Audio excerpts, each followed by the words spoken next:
ونستعينه ونستغفره ونعوذ بالله من شرور أنفسنا ومن سيئات أعمالنا من يهده الله فلا مضل له ومن يضلل فلا هادي له أشهد أن لا إله إلا الله وحده لا شريك له وأشهد أن محمدا عبده ورسوله يا أيها الذين آمنوا اتقوا الله حق تقاته ولا تموتن إلا وأنتم مسلمون أما بعد. Saya hormati beliau Andi Hasbi, insya Allah dirahmati oleh Allah, dan beliau insya Allah malam hari ini nanti akan menyampaikan materinya, dan mudah-mudahan selalu sehat dan diberkahi oleh Allah Subhanahu wa taala. Amin.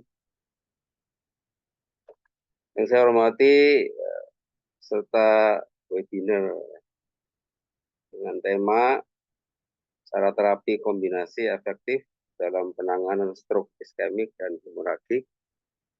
Bapak dan Ibu, manapun tempat berada ya, dan insya Allah senantiasa dirahmati oleh Allah Subhanahu wa taala. Alhamdulillah atas limpahan rahmat, hidayah, taufik dan inayah kepada kita sekalian, juga nikmat yang sungguh besar ya, nikmat iman, Islam, kemudian sehat dan kesempatan, sehingga pada malam hari ini kita semua dalam kondisi sehat walafiat, sehingga apa yang sudah diagendakan ya pada malam hari ini kita bisa berjumpa walaupun via online ya, insya Allah. Mudah-mudahan webinar malam ini ada sebuah ilmu yang bermanfaat bagi kita sebagai seorang terapis, insya Allah. Apalagi materinya itu insya Allah terkait dengan stroke ya, di mana semua kawasan itu pasti banyak mengalami penyakit yang ini ya, karena stroke termasuk penyakit yang degeneratif ya. Degeneratif itu penyakit modern yang memang banyak menimpa sampai ke pelosok ya, bukan hanya kota-kota tapi sampai pelosok. Baik, Bapak dan Ibu di seluruh Nusantara ya, insya Allah. Nah, ini gimana? Pada semua sehat ya? Ini suaranya mana nih? Alhamdulillah sehat, Ustaz.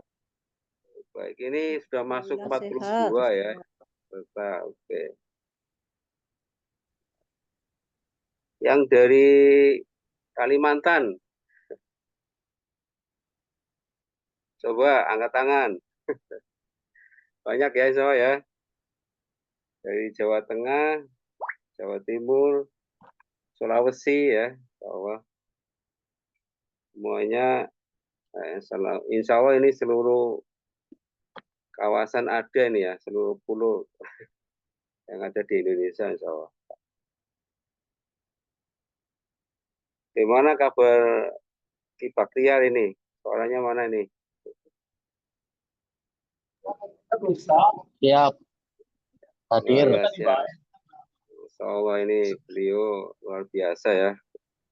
Julukannya kalau dalam film apa itu ya, alap-alap dari selatan, Masya Allah beliau.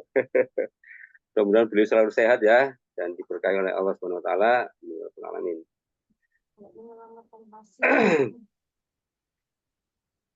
Baik, sebelum kita mulai, mari kita berdoa ya.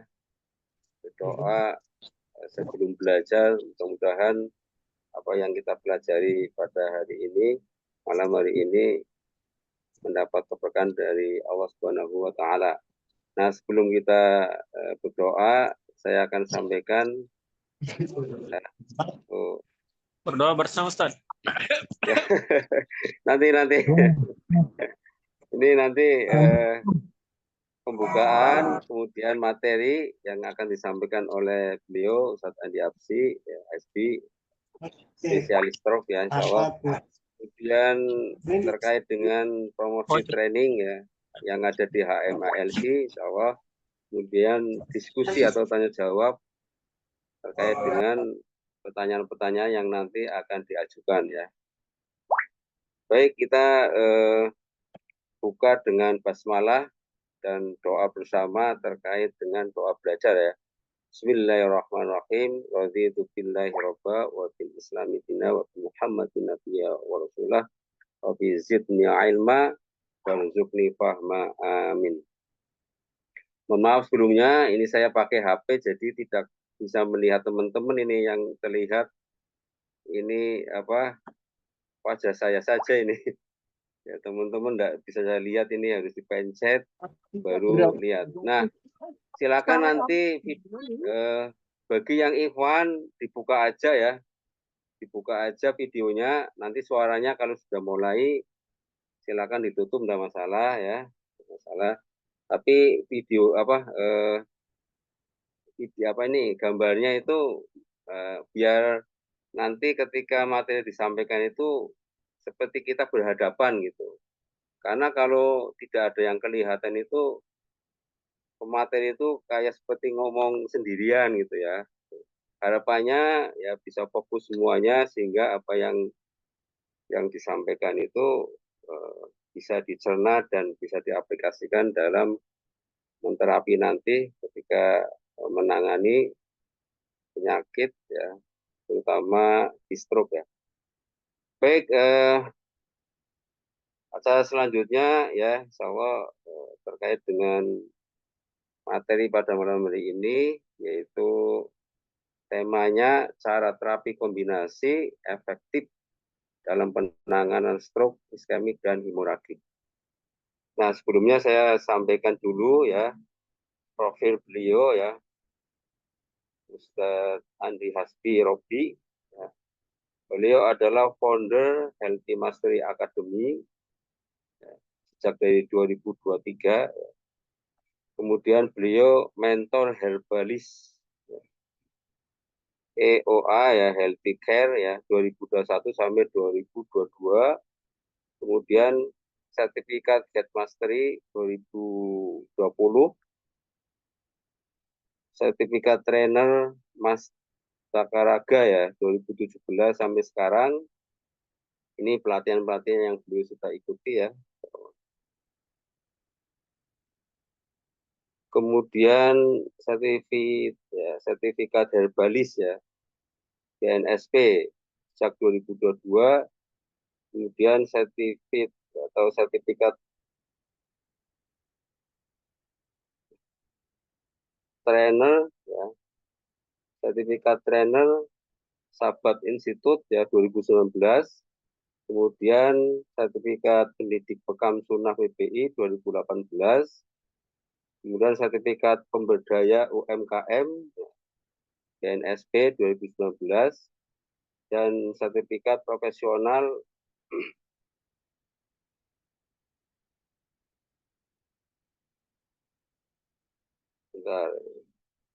sertifikat profesional speaker by Academy trainer ya sejak 2022. Kemudian member of Tempa Trainer Goals ya, 2023.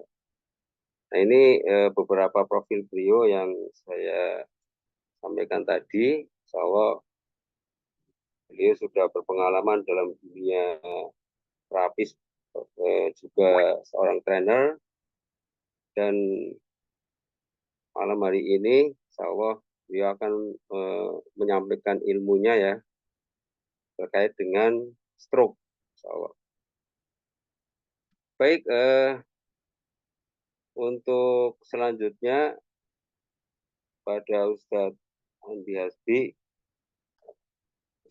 Hasbi Robi untuk menyampaikan materinya, waktu dan tempat disilakan. Apa tuh Mas Quran, Ustaz? Baik, Sinsen Nursin. Jazakallah khair. Assalamualaikum warahmatullahi wabarakatuh. Waalaikumsalam warahmatullahi wabarakatuh. Alhamdulillahilladzi an'ama alaina bi ni'matil iman wal islam wa ni'mati dakwah wa ukhuwah islamiyah wa nuridu bina bizilal ruhul jihad hatta iskariman wa musyahidan asyhadu an la ilaha illallah wa asyhadu anna muhammadan abduhu wa rasuluhu la nabiyya ba'dah. Rabbi israh li sadri wa yassir li amri wahlul 'uqdatam min lisani yafqahu qawli. Rabbi zidni ilman warzuqni fahman. Rabbi anzilni munzalan mubarakan wa anta khairul munzilin. Alhamdulillah, malam hari ini hari ke-8 kita melaksanakan puasa, Sinse ya. Masih sehat-sehat, semangat ya Sinse? Masih kuat? Ya, eh, teman-teman semua, gimana puasa ke-8? Masih makin panas nih, ininya semangatnya makin membara ya, atau mulai makin mikirin baju lebaran? Enggak ya. Mudah-mudahan kita di bulan puasa ini Allah berikan keberkahan, keberlimpahan rezeki, kesehatan, serta juga segala amal ibadah puasa kita diterima Allah Subhanahu wa taala. Amin. Baik, terima kasih Sinse dan juga sahabat sehat lain yang sudah hadir ini. Saya lihat ada sebagian juga dari alumni-alumni TSK ini. Ada Ibu Indi dari Lampung, ada Pak Mulyadi dari Subang, ada Ibu Dewi dari Bandung ya. Ada alumni paling senior di HMA, Opung Johan di Tangerang. Kemudian ada siapa lagi? Bu Siti Khadijah dari Sumedang. Masya Allah. Ini juga banyak ya dari yang lain-lain nih dari Purworejo. Terus dari mana lagi ini? Palembang ya, Jogja, Masya Allah. Di luar Jawa banyak ini Kendari, insya Allah. Kendari ada, Sebagian Masya besar, Allah. ya. Kendari jam berapa sih hari ini ya? Sekarang ini? Lampung hadir 2 jam Ustaz, apa 1 jam? Lampung. Waalaikumsalam warahmatullah. Baik, Pak Imron, sehat-sehat ya Pak ya? Alhamdulillah Ustaz. Baik, sahabat sehat semua yang hadir pada malam hari ini, saya ingin berbagi cerita begitu ya tentang apa namanya, kenapa kita perlu belajar terapi kombinasi dalam penanganan stroke gitu. Sebelum saya jelasin itu, boleh dong ditulis di kolom chat nih siapa saja yang berprofesi hari ini sebagai terapis dan boleh ditulis namanya, terus terapinya apa yang sering dipakai ya untuk penanganan stroke. Kalau mungkin belum pernah menangani stroke boleh ditulis belum pernah menangani stroke begitu. Tapi kalau yang sudah boleh tulis di kolom chat sudah sering menangani stroke, biasanya pakai teknik apa. Nah ini boleh dong ditulis di kolom chat nih. Ya, Oke, silakan. Pak Fahri totok punggung, Ki Ageng totok Ini punggung. pasukan totok punggung ini Masya Allah. banyak, insya Allah. Alhamdulillah. Iya. Bu Suryansih totok punggung, Masya Allah. Sering tangani stroke. Alhamdulillah. Pak Arif topung. Wah, Pak Zainal bekam topung. Masya Allah. Masya Allah. Kang Tommy pijat Mastakaraga. Oke. Ada lagi yang lainnya? Bekam Pasdu Bioelektrik. Wah, mantap. Oh, mantap. Oke. Topung. Wah, ini banyak pasukan topung ini. Alhamdulillah ya. Makin banyak belajar, insya Allah makin bermanfaat ya. Mudah-mudahan seperti itu ya. Oke, baik. Ada juga yang bekam aja ya. Baik, Bu Koko, Pak Rohman, topung, lintah, bekam, Masya Allah. Pak Anwar, bekam, akupuntur, apis puntur. Ah, apa itu apis puntur? Apis puntur tuh kayaknya ini ya, pakai lebah jangan-jangan. Terapi lebah ya. terapi lebah dengan titik akupuntur. Pakainya lebah apis cerana ya. Iya, Masya Allah. Nyalain apa nih? Sunat. Seru tuh kayaknya ya, kalau pakai lebah ya. Pak Anas apa Pak Anas? Biasanya terapinya pakai apa Pak Anas? Bu Indi, bekam, Mas Takaraga, topung. Wah. Oke, baik. Sahabat sehat semua, makasih banyak yang sudah respon di kolom chat ya. Jadi, walaupun mungkin apa namanya tidak menampakkan video ya, tapi paling tidak ketika kita diskusi tentang terapi, banyak direspon. Alhamdulillah. Saya bahagia juga nih dengan salah satu alumni HMA dari TSK, Bu Indi yang rutin live ya. Bu Indi rutin live, Masya Allah, berkah banget Bu Indi. Ya, teman-teman kalau mau ngobrol-ngobrol sama Bu Indi nih, salah satu ahli terapi stroke kita di Lampung. Posisi lagi di Lampung Bu Indi ya? Iya, nanti bisa kunjungi ininya, apa akun TikToknya. Nah, ya. Jadi bisa nanya-nanya sama beliau nih. Ya, beliau pasiennya alhamdulillah ya. Baik, sahabat sehat semua, terima kasih ya atas responnya. Nah, malam hari ini saya izin berbagi tentang bagaimana cara terapi kombinasi efektif dalam penanganan stroke iskemik dan hemoragik. Ya, kalau kita bicara tentang stroke, teman-teman, iya nggak apa-apa Pak Imron. Mudah-mudahan habis ini besok bisa ada rezeki, bisa beli HP baru yang kamera depannya bagus. Saya doain teman-teman semua ya dapat rezeki berkah berlimpah. Oke, karena ini bulan puasa, terus sedang menuntut ilmu, ada di majelis ilmu ya, Masya Allah nih doanya dijabah, apalagi di sini masih gerimis-gerimis hujan ya. Mudah-mudahan jadi berkah, jadi waktu yang mustajab. Jadi banyak-banyakin doa ya. Oke, eh, teman-teman semua, kalau kita bicara tentang cara terapi kombinasi efektif dalam penanganan stroke dan hemoragik, sebenarnya stroke itu sendiri ada tiga apa namanya? Ada tiga hal ya, selain iskemik dan hemoragik. Suara saya hilang. Yang lain gimana? Jelas, Aman, jelas. aman. Aman, Aman. jelas. Jelas, ada di Bandung. Ada di Bandung, ada nyampe ya. Oke, Ustaz, siap. Oke, lanjut ya berarti ya. Takutnya saya udah ngomong panjang lebar, nggak tahu suaranya nggak ada. Baik. Oke, teman-teman semua, stroke itu sebenarnya terbagi bukan hanya dua, tapi tiga. Selain iskemik dan hemoragik, ada lagi yang namanya satu lagi apa? Ada yang tahu? Kira-kira ada yang tahu? Satu Stroke lagi apa? ringan, Ustaz. Sumbatan lendir, Ustaz. Sumbatan lendir. Wah, ini ada yang baru lagi nih, saya baru dengar ini. Sumbatan lendir. Stroke ringan, Panas sama lendir. stroke berat. Stroke Kalau ringan, menurut Ustaz. medis itu, ya itu bahasa umum. Bahasa umumnya itu stroke ringan. Stroke mengo itu apa? Stroke mengo, Ki Ageng. Sel palsi. Oh, bel palsi. Oh, bel palsi itu sebutannya stroke mengo ya. Palsi miring, miring sebelah bibirnya. Miring sebelah. Iya, iya, iya, iya. Iya. Menyon sebelah gitu ya. Bel palsi. Walaupun nggak selalu menyon ya. Oke.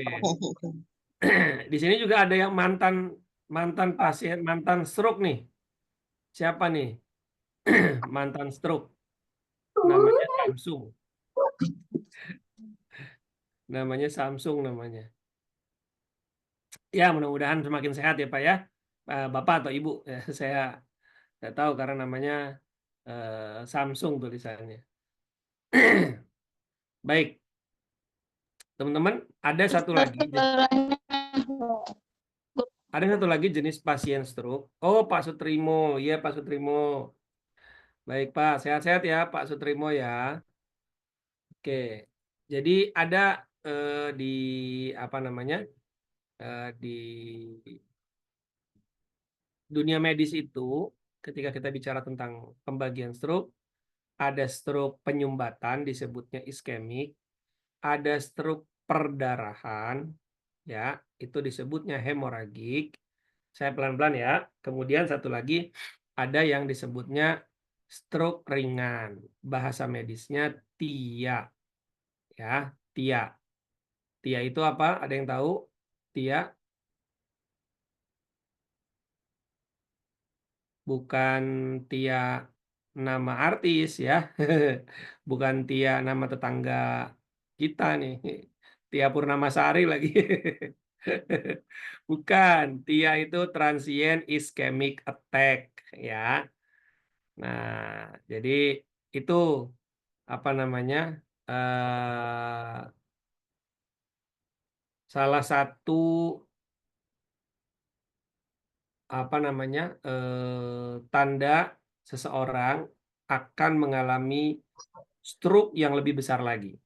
Nah, sebelum itu biasanya diawali, nggak selalu sih, biasanya diawali dengan yang namanya TIA, transient ischemic attack, gitu ya. Transient ischemic attack itu disebutnya oleh kita stroke ringan.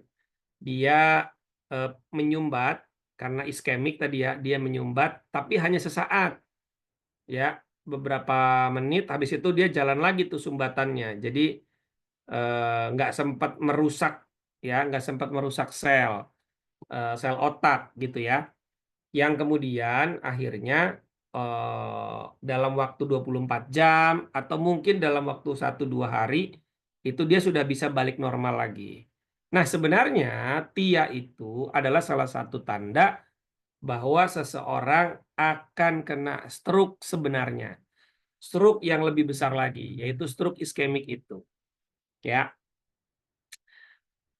saya baru saja sebelum puasa kemarin menangani pasien stroke dengan terapi intensif selama 6 hari di Bandung, ya.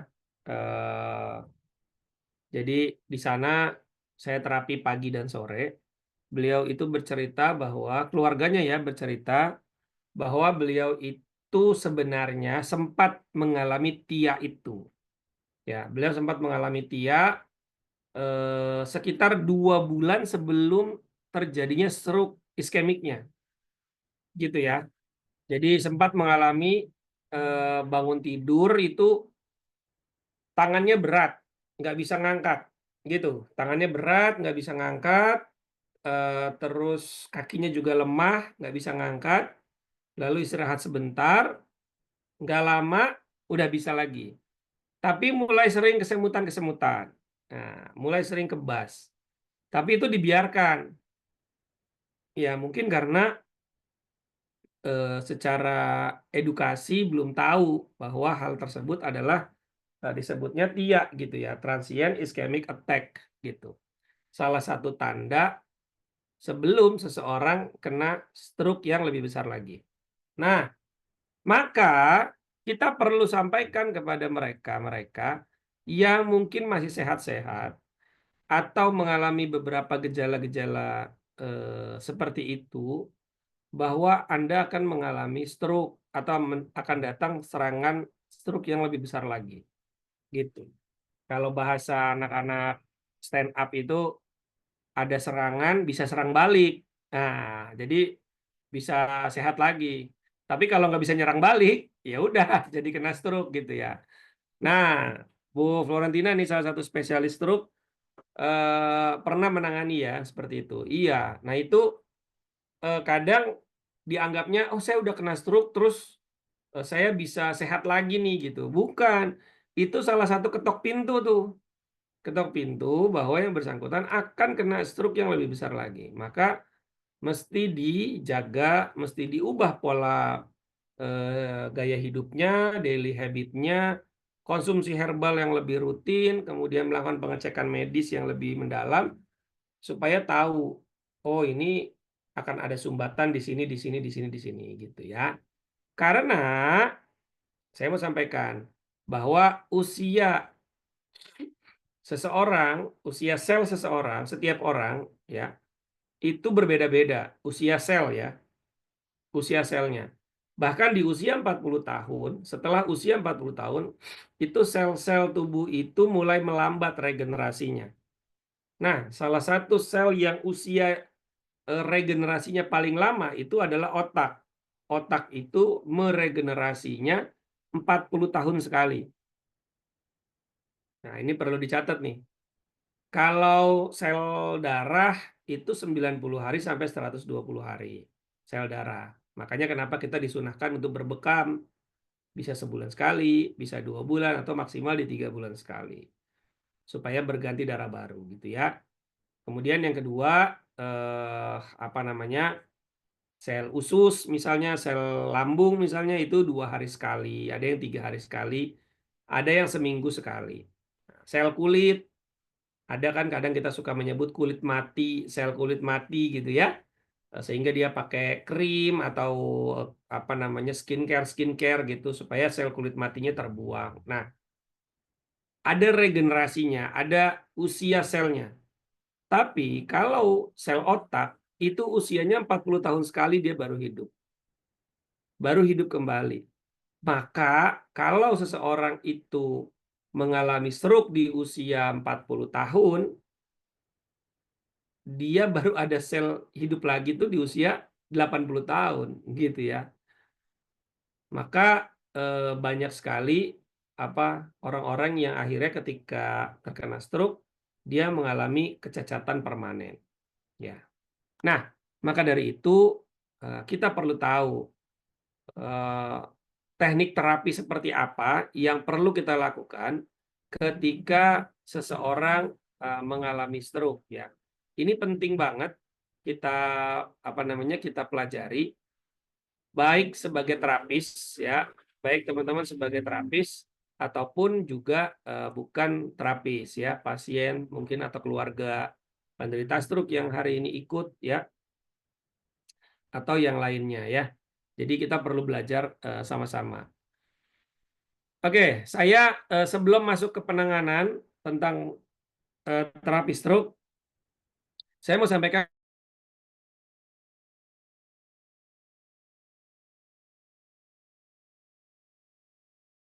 bahwa pengalaman saya adalah walaupun bukan waktu yang sebentar, tapi bagi saya masih belum ada apa-apanya saya belajar bertemu dengan banyak penderita stroke begitu ya.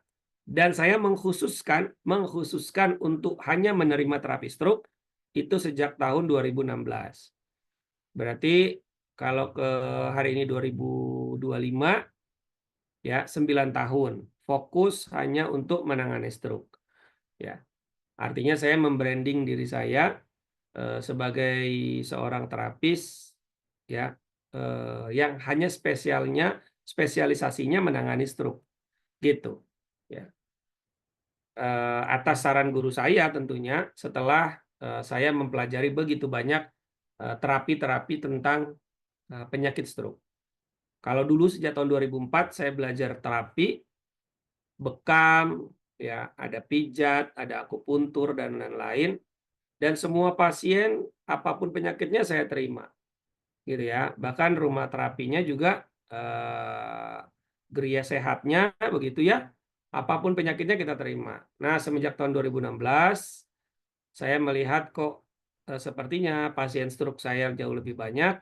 Setelah konsultasi kayaknya memang sudah ambil aja terapi stroke, pelajari semua keilmuan tentang stroke dan fokuslah kepada penanganan stroke. Maka kemudian sejak itulah saya kemudian membuka rumah stroke Bogor pertama kali. Ya, saya buka rumah stroke Bogor pertama kali. Kemudian bertambah ya, ada agak lebih besar lagi. Sempat saya membuat rumah sehat stroke rawat inap di tahun 2019 sebelum terjadinya COVID gitu. Dulu saya tinggal di Ciomas, ya sempat dulu buka rumah stroke Bogor itu di Ciomas, lalu karena nggak muat ya akhirnya kita pindah ke Cibinong, ke Pakansari, ya ada apa namanya kita rawat inap di sana, ya. Alhamdulillah pada saat rawat inap itu ya ada beberapa ranjang yang dipakai untuk rawat inap semua. Jadi keluarganya nitipin lah ya pasien stroke ini ke tempat kita, lalu kita urusin dari mulai bangun tidur sampai tidur lagi, gitu. Dan kita terapi sehari 2 kali, ya. Jadi kita menyebutnya dulu pesantren terapi, kira-kira begitu. Ya, pesantren stroke.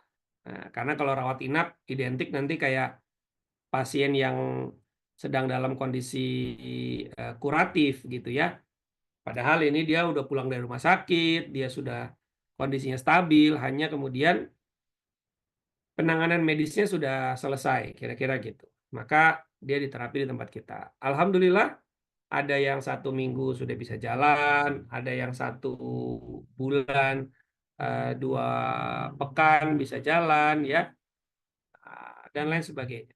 Sampailah hari ini saya memfokuskan diri bukan hanya menterapi stroke, tapi juga mengajarkan kepada teman-teman untuk bagaimana bisa melakukan terapi stroke. Gitu. Nah, teman-teman, kenapa perlu terapi kombinasi dalam penanganan stroke? Setidaknya ada 4 alasan kenapa kita perlu kombinasi dalam penanganan terapi stroke. Yang pertama, tubuh manusia itu kompleks, ya. Jadi 2 orang dengan jenis kelamin yang sama, dengan usia yang sama, usia stroke-nya sama, bisa berbeda kondisinya, ya. Gitu. Jadi tidak pernah sama setiap orang yang terkena stroke, walaupun jenis kelaminnya sama, usianya sama, usia stroke-nya juga sama. Ya, karena kalau di ilmu TCM itu kita mengenal adanya sindrom, ya. Sindrom setiap orang itu bisa berbeda-beda. Nah, dan lain sebagainya ya. Apalagi kalau di dalam keilmuan Tibun Nabawi, ya, karakter seseorang berbeda juga, gitu. Saya ketemu dengan 2 pasien stroke sebelum Ramadan itu. Yang satu sudah 3 tahun, yang satu sudah 4 tahun stroke-nya. Yang 3 tahun badannya sehat, bisa jalan, bisa naik tangga, bahkan bisa menggeser motor, kuat, tapi nggak bisa ngomong sama sekali. Nggak bisa ngomong sama sekali. Yang satunya bisa ngomong lancar, ya, tapi badannya nggak bisa bergerak sama sekali. Tiduran aja. Nah, ini kan 2 kondisi yang berbeda. Gitu ya. Maka kita nggak bisa menerapkan hanya 1 teknik terapi kepada seluruh pasien stroke. Karena setiap orang penderita stroke itu pasti berbeda-beda. Maka kita perlu perlu keilmuan lebih yang kita miliki bagi seorang terapis nih, bagi seorang penyehat untuk bisa menangani mereka. Karena beda orang, beda kondisi, beda penanganan. Gitu ya. Dan yang terakhir, agar penanganannya lebih maksimal dan efektif. Gitu. Karena misalnya saya dulu tahun 2004 sampai 2014, saya hanya mempelajari 1 ilmu dan mempraktekkan 1 ilmu, yaitu bekam sunnah. Bekam aja saya praktekkan, ya. Maka ada pasien stroke dalam kondisi apapun, bekam saja. Bekam aja semua, gitu ya. Bisa nggak? Ya bisa, gitu. Alhamdulillah sampai hari ini setiap pasien yang saya bekam, alhamdulillah sampai hari ini. Mudah-mudahan ke depan juga tidak pernah ada itu yang pingsan di tangan saya. Alhamdulillah, karena menerapkan prinsip diagnosa awal yang ketat, gitu ya, sehingga walaupun stroke kita bekam itu dalam kondisi juga yang dayanya cukup, gitu. Tapi apakah bisa efektif? Kita akan menemukan jawaban ketika 1 teknik kita lakukan ke puluhan orang dengan kondisi yang berbeda-beda. maka kita akan menemukan ternyata teknik terapi ini tidak bisa efektif diterapkan ke semua kondisi. Ada yang kondisi A efektif sekali, ada yang kondisi B oke cukup efektifnya, ada yang kondisi C kurang efektif, atau ada yang kondisi D malah tidak berdampak apa-apa, gitu ya.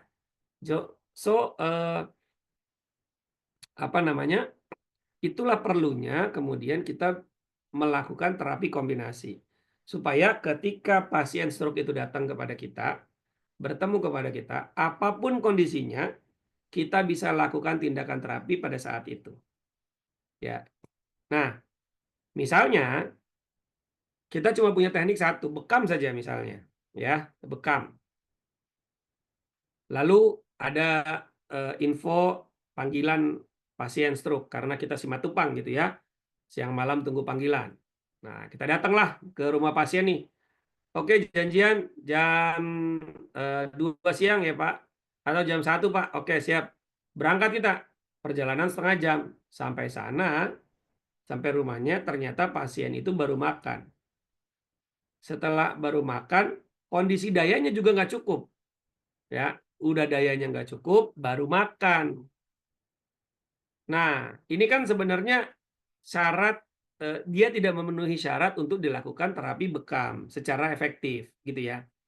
Ya karena kita cuma bisanya bekam, akhirnya kan kita tidak bisa terapi, gitu ya. Nah, mungkin karena kita kelupaan juga ngasih tahu, Bapak jangan makan dulu ya Bu, beberapa jam sebelum bekam supaya perut kosong, gitu kan ya.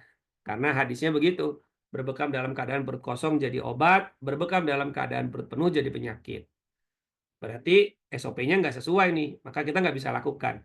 Tapi kalau kita punya beberapa skill terapi, habis makan ya udah nggak apa-apa, nggak usah dibekam, kita terapi yang lain dulu. Nah gitu kan, jadi bisa tuh, mungkin bisa tadi tuh teman-teman bisa terapi bioelektrik, akupuntur, ya bekam nggak bisa, totok punggung mungkin ya, terus apalagi terapi pijat mastakaraga ya, dan lain-lain ya, yang itu akhirnya kita bisa lakukan kepada pasien tersebut ya.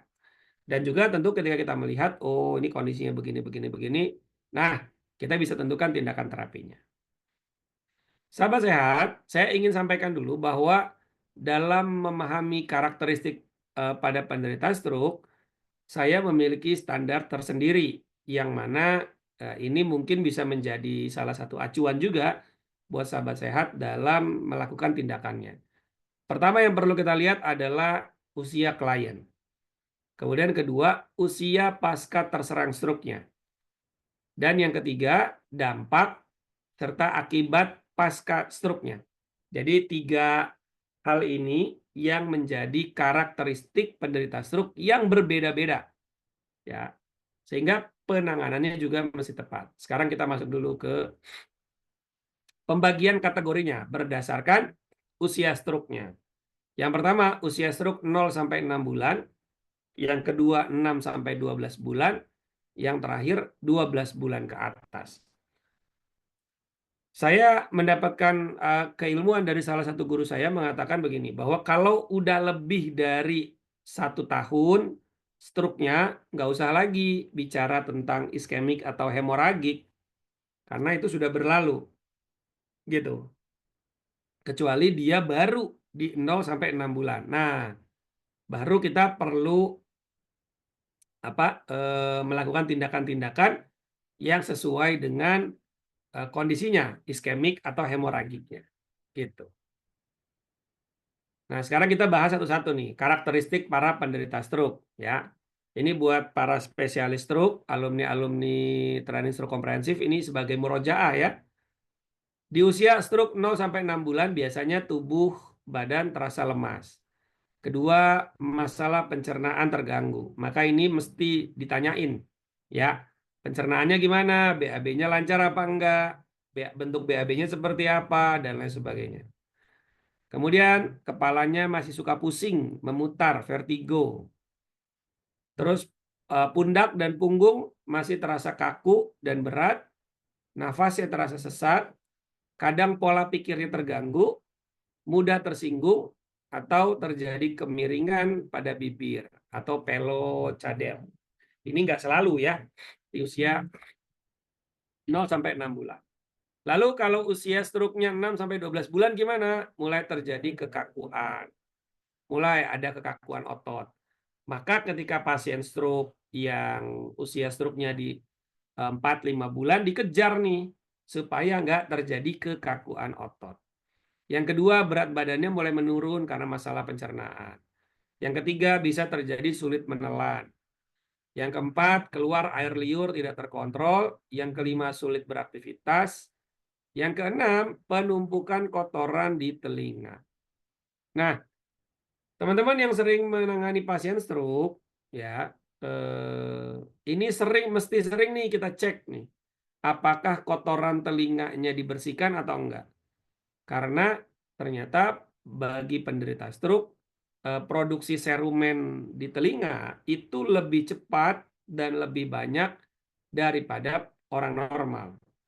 Maka bayangkan kalau dia stroke-nya kiri, lalu telinga kirinya, kan orang kalau udah banyak kotoran telinganya, itu gatel ya. Gimana ngebersihin telinga pakai tangan kanan, telinga kiri pakai tangan kanan. Ya, kita aja yang sehat agak susah nih. Kanan ya kanan, kiri ya kiri gitu ya. Apalagi orang stroke. Maka saya sering kali dapati pasien-pasien stroke, dia sudah sampai 2-3 bulan, 4 bulan nggak pernah dibersihin kotoran telinganya. Bisa mengeras, ya. Akhirnya yang terjadi apa? Jalannya keleyengan, ya. Dia udah kuat, kakinya kuat, berdiri bisa. Tapi kalau jalan nggak seimbang, goyang-goyang. Nah, bisa jadi salah satunya adalah karena kotoran telinganya tidak dibersihkan. Kalau kayak gitu, saya biasanya sarankan, ya udah kalau ini terlalu kotor banget, nggak bisa dibersihin, ya bawa ke dokter THT untuk diirigasi. Tapi kalau masih bisa dibersihkan, bisa pakai gurah telinga, ya. Ada produknya gurah telinga, ya, diteteskan di telinga. Gitu. Nanti dia akan rontok, ya, sehingga ketika dibersihkan jadi lebih gampang. Atau yang ketujuh, mudah tersinggung, ya. Yang kedelapan, ingin diperhatikan. Sahabat sehat, ini yang terjadi bagi penderita stroke di usia 6 sampai 12 bulan.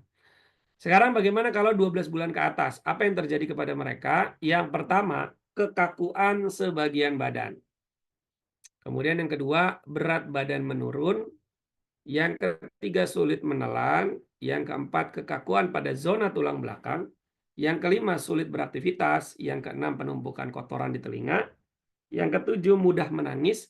Dan yang kedelapan, ini bisa terjadi serangan stroke kedua. Ya, dan ini sesuatu yang mesti dijaga gitu ya, agar tidak terjadi serangan stroke berikutnya. Oke.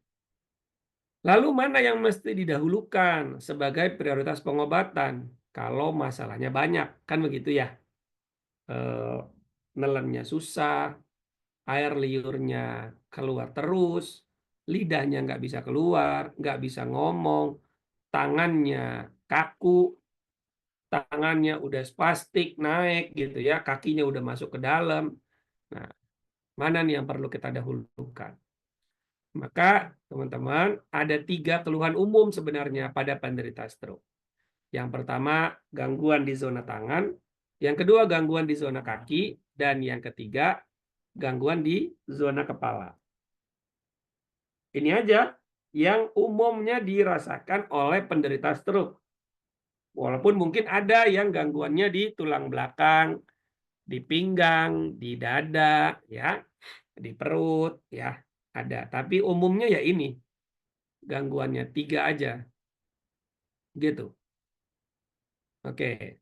Nah, sekarang kita perlu memahami dulu 3 asas kesembuhan. Saya sering sampaikan teman-teman, ada namanya 3 asas kesembuhan. Suara saya masih terdengar jelas ya? Tadi sempat nge-freeze kayaknya. Masih, Dad, masih. Oke, siap. Makasih. Soalnya tadi sempat nge-freeze. Oke, teman-teman. ada 3 asas kesembuhan, di mana kalau 3 asas ini tepat, maka tindakan dampak dari pengobatan kita itu akan terlihat. Yang pertama tepat diagnosa, yang kedua tepat tindakan terapi, dan yang ketiga tepat obat herbal. Nah, disclaimer dulu ya teman-teman, bahwa setiap klien tidak semuanya menggunakan cara yang sama dalam terapi. Ini yang saya bilang perlu kombinasi nih, tergantung kondisi terkini dan penyakit penyertanya. Ini penting. Penyakit penyertanya itu apa? Ya. Nah, teman-teman, yang perlu dipelajari dan bisa dipelajari, ini yang saya keilmuan yang saya bisa bagikan kepada teman-teman. Ya, yang pertama mengenai fisiodiagnosis. Ini penting kita memahami bagaimana kondisi pasien sebelum kita terapi. Before-nya seperti apa? Satu persatu kita cek. Ada pengecekannya, ada formnya, ya namanya rank of motion form gitu ya. Ada formulir ROM-nya yang perlu diisi, dicatat, scoringnya dicatat, sehingga sebelum diterapi kita bisa tahu detail ini skornya berapa setiap bagian tubuh tangan dan kakinya. Gitu. Yang kedua ada gizi holistik. Teman-teman, sampai hari ini belum ada alat medis ya di rumah sakit itu yang bisa mengecek kondisi seseorang apakah akan kapan kena stroke-nya gitu ya. Karena biasanya baru dicek itu kalau udah terjadi gejala-gejalanya. Ya, termasuk juga hipertensi mungkin, kolesterol mungkin ya, atau sumbatan-sumbatan di jantung. Gitu ya. Karena kalau iskemik itu kan ada emboli, ada trombotik ya. Biasanya bentuk plaknya itu terbentuknya di jantung atau di pembuluh darah ya. Itu bisa ketahuan, tapi itu kan harus dilakukan pengecekan ke rumah sakit gitu ya. Nah, gizi holistik itu akan mengajarkan teman-teman mengetahui bagaimana kita bisa mengetahui kondisi seseorang seluruh organ tubuhnya dalam waktu kurang dari 5 menit. Dan di sana ada volume stroke ya. Di sana ada potensi-potensi seseorang akan terkena stroke atau tidak dan lain-lain, itu ada di sana. Dan itu proven sekali. Kemarin saya dapat dari salah satu murid saya di Aceh, beliau mengirimkan hasil gizi holistiknya ya, yang itu berbahaya sekali orang itu. Nah, hadir orang. Ya, berbahaya sekali. Dan ketika saya tanya, ini orang kondisinya gimana gitu ya. Karena sudah cukup parah nih hasil di kondisi jantung dan otaknya gitu ya. Ternyata benar, banyak keluhan-keluhan yang dirasakan yang itu mengarah kepada potensi terjadinya serangan stroke. Ya. Nah, ini kan sangat memudahkan ketika kita bisa mempelajari ini. Ya. Ceknya cuma nggak nyampe 5 menit, hasilnya lengkap, bagi pasiennya merasa terbantu karena nggak perlu ke rumah sakit, nggak perlu ngantri-ngantri, ya, nggak perlu daftar-daftar BPJS atau daftar umum begitu ya, cukup datang ke terapisnya, langsung tes, langsung keluar hasilnya, gitu. Dan kita sebagai terapis ternyata dengan alat pengecekan ini lumayan ya, bisa cepat balik modal, bisa nabung lagi buat beli aset-aset alat terapi lain ya buat membantu orang gitu.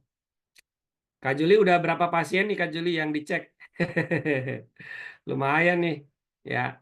Kalau satu pengecekan itu ya 150.000, kalau 10 udah 1,5 juta ya. Nah, 20 orang udah 3 juta, Masya Allah ya. Nggak pakai modal listrik gitu. Oke, kemudian yang selanjutnya ada exercise stroke. Nah, ini penting kita memberikan kepada pasien agar terapi yang kita lakukan itu bisa berdampak kepada dia secara efektif. Karena kadang kita ketemu mereka itu sepekan cuma 3 kali. Dan sekali sesi itu cuma 2 jam. Sementara 22 jam berikutnya dia di rumah. Maka kita wajib ngasih tahu ke mereka bagaimana cara exercise-nya di rumah, gitu ya, agar mereka bisa melakukan terapi mandiri. Ini penting nih. Banyak orang hanya mengandalkan terapi dari terapisnya aja. Sehingga dia tidak melakukan exercise di rumah, gitu ya. Akhirnya ya lambat progresnya gitu. Kemudian yang selanjutnya ada diagnosa afasia. Ya, ini teman-teman bisa pelajari bagaimana seseorang kondisi kognitifnya, sehingga kita bisa tahu orang ini punya masalah di mana dalam fungsi kognitif. Kemudian ada terapi zona kepala. Ya, ini terapi pijat zona kepala yang selalu saya wajibkan bagi para peserta stroke komprehensif agar dilakukan lebih dulu nih untuk pasien stroke-nya. Gitu, ya. Karena ini berdampak sekali terhadap hadirnya denyutan denyutan nadi di samping telinga ini, ya. Karena kalau teman-teman coba cek ya, penderita stroke pegang aja di sini, ya di sini nih. Ini saya stop share dulu ya. Nah, di sini ya, bagian di sini kita pegang dua-duanya. Kalau orang sehat itu denyutannya kiri kanan tuh normal. Cenut, cenut, cenut gitu. Di sini. Tapi kalau orang stroke ya, itu biasanya bisa nggak keluar nih denyutannya di sini, ya, di sini nih, denyutannya bisa nggak keluar. Nah, atau keluar cuma sebelah, misalnya stroke-nya kanan, maka yang kanan ini nggak keluar, yang kiri ini keluar. Nah, gitu ya. Maka kalau kita terapi zona kepala, fokus terapi pijat zona kepala diawali, itu akan membuat aliran darah ke atas lancar, sehingga denyutannya di sini seimbang. Ini denyutan di sini nih masih seimbang nih. Cenut, cenut, cenut, cenut, cenut gitu. Ini kita pegang sini. Coba dipegang dan dicek apakah denyutannya ada dua-duanya atau hanya salah satu atau tidak senada, denyutannya tidak seirama atau malah nggak ada denyutnya. Coba dipegang aja ya, diraba ini, tidak dipencet. Nah, ya sini. Saya alhamdulillah ada nih. Boleh tulis di kolom chat ya. Kalau teman-teman ngerasa ada seirama, alhamdulillah. Bu Fatimah seirama ya. Oke, yang lain ada dua-duanya, berarti sehat. Ya. Oke, alhamdulillah ada ya seirama. Nah, nanti boleh tuh dicek pasien stroke-nya ya. Dalam kondisi tiduran, dicek nih dua-duanya nih. Kalau nggak ada, hati-hati ya. Tandanya berarti oksigenasi atau jalur sirkulasi darah ke otak itu tidak lancar. Wah, Bu Florentina cuma satu. Nah, ini perlu stretching kepala nih, Bu Florentina berarti biar lancar. Bu Mistin yang kiri lebih jelas. Nah, kalau yang kanan enggak, kalau satu apa tuh? Giceng apa tuh? Ya, kalau hanya sebelah itu berarti salah satunya itu aliran darah ke atas itu nggak lancar. Makanya biasanya si orang tersebut akan mengalami pusing, nggak enak lah wilayah kepalanya gitu ya.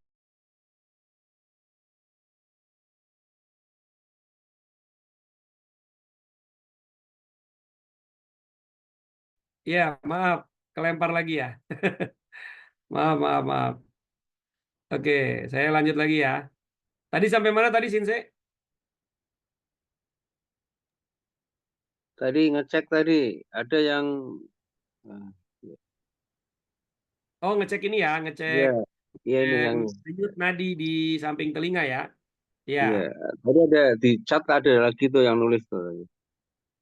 Oh iya, ada tapi nggak jelas. Ada Ya, seirama, iya. alhamdulillah. Nah, ini bagi pasien stroke mesti kita cek, ya. Kalau dia hanya salah satu atau bahkan dua-duanya mungkin nggak ada, maka terapi kita jangan dulu terapi-terapi yang bawah, jangan dulu terapi tangan, jangan dulu terapi kaki, fokus dulu terapi kepalanya. Karena kalau kepalanya ini tidak teraliri oksigen dengan baik, tidak teraliri darah dengan baik, nutrisinya nggak nyampe, ya otak bisa bermasalah kan gitu ya. Itu. Ini salah satu eh, apa namanya trik ya agar kita tahu nih pasien kira-kira cepat sembuhnya apa lama nih sembuhnya nih. Gitu ya. Oke. Kemudian selanjutnya terapi zona perut. Nah, ini juga penting, terapi zona perut. Kalau pasien stroke itu BAB-nya 2 hari sekali, 3 hari sekali, atau bahkan harus pakai apa tuh namanya? Harus pakai alat pencahar, maka ini jadi masalah.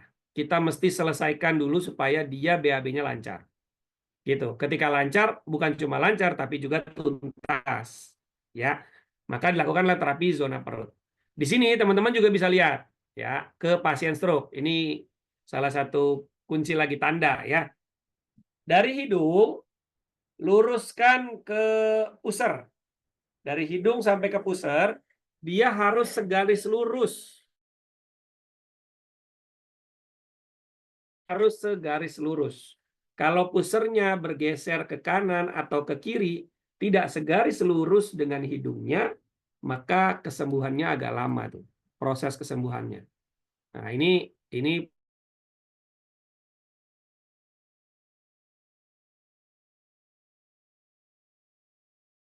pengalaman guru saya nih. Ini nggak ada ilmu dari tradisional lain-lain nih. Ya, ini dari guru saya. Beliau bilang, beliau pengalaman terapi sudah puluhan tahun.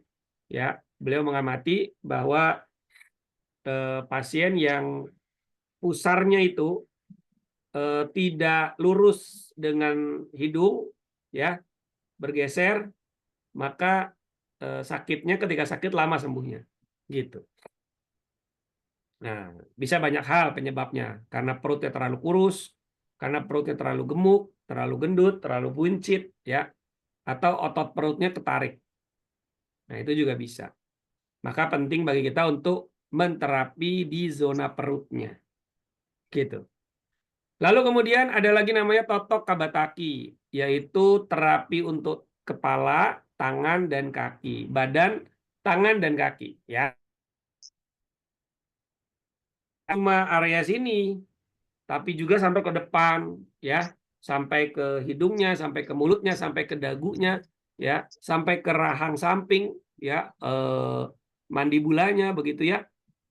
Kemudian ke lehernya, yang kita terapi, kita pijat juga di lehernya, gitu, ya.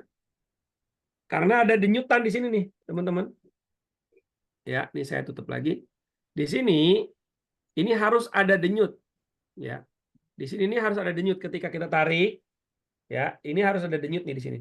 Kalau dia tidak keluar denyutnya begini, maka hati-hati. Berarti tandanya sampai ke atas sini, denyutan di sini juga nggak akan keluar dia. Nah, ini di sini masih ada denyut nih. Kadang kalau kita lihat di film-film, kalau ada orang pingsan atau apa dipegangkan lehernya kan. Nah, pada saat terapi, ya ini ditarik, kepala ditarik, pundaknya turunin, akan ketarik di sini, denyutnya dia masih keluar. Kalau dia denyutnya nggak keluar, berarti sirkulasi darah ke otaknya bermasalah. Maka perlu dilakukan tindakan terapi untuk ke arah sana. Alhamdulillah ada ya Pak Herianto. Alhamdulillah. Sehat-sehat semua kayaknya. Masya Allah ya. Oke, kemudian terapi di badannya, di bagian belakang. Ini teman-teman, saya mau kasih tahu bahwa ketika orang stroke itu kan tangannya ada yang normal, ada yang dia udah masuk, udah turun ke bawah. Tendonnya turun. Gitu ya. Tendonnya turun, sehingga jari kita bisa masuk nih ke sini nih.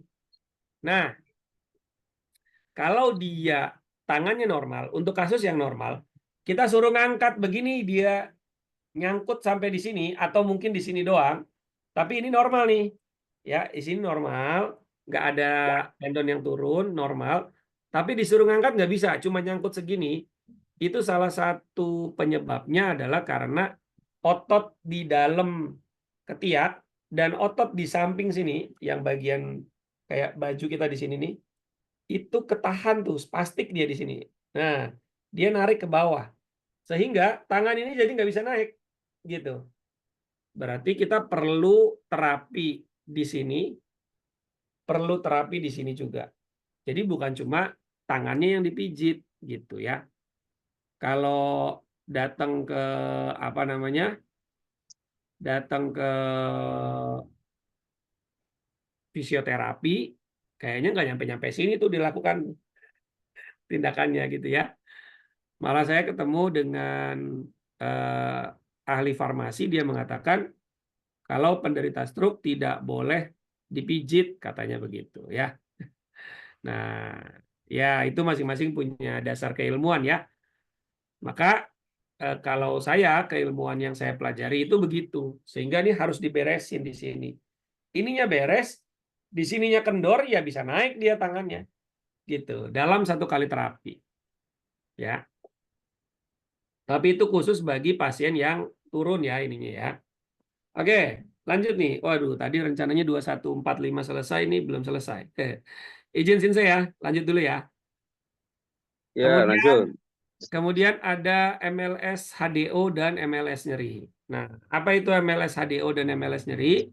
Ini adalah teknik akupuntur, ya, menggunakan jarumnya sama, jarum akupuntur, tapi tidak menggunakan keilmuan akupuntur. Ya. Dia tidak pakai keilmuan akupuntur klasik. Dia apa namanya? Yang satu ya itu pakai menyasar kepada otot-otot besar, otot-otot tendon, dan yang kedua itu keilmuan yang menyasar saraf. Ya, itu yang mempopulerkan adalah Dr. Peter Borton dari Amerika. Jarumnya yang digunakan sama, jarum akupuntur, tapi tekniknya berbeda, gitu ya. Tidak menggunakan keilmuan akupuntur klasik, gitu. Lalu yang kemudian selanjutnya ada elektrostimulator. Nah, ini yang biasa dipakai untuk akupuntur klasik ya.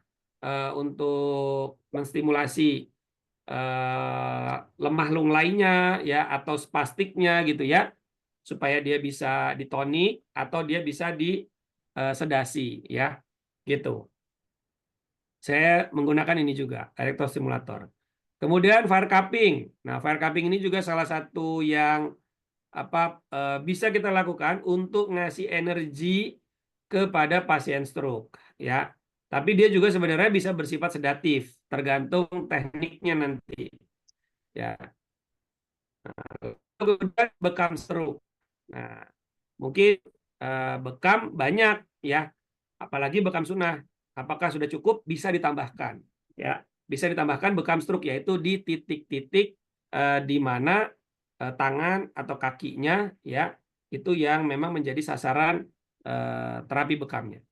Nah, teman-teman, ini yang apa namanya bisa dipelajari. Terakhir, peresepan herbal stroke.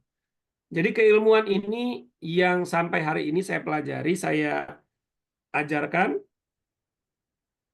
sudah 9 tahun ini.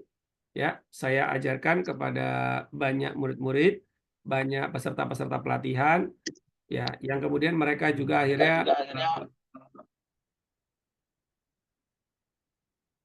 mereka juga bisa apa namanya membuka praktek terapi stroke di daerah masing-masing. Nah, teman-teman, saya apa namanya tidak masuk ke yang lain-lain, ya. Kita akan dari lagi nanti ya di sesi-sesi berikutnya, karena ini slide-nya masih banyak banget ya. Detail dari setiap teknik-teknik itu nanti kita akan pelajari di webinar berikutnya ya. Tahan dulu, jangan apa namanya jangan puas dulu. Kita akan belajar lagi di waktu-waktu yang akan datang ya.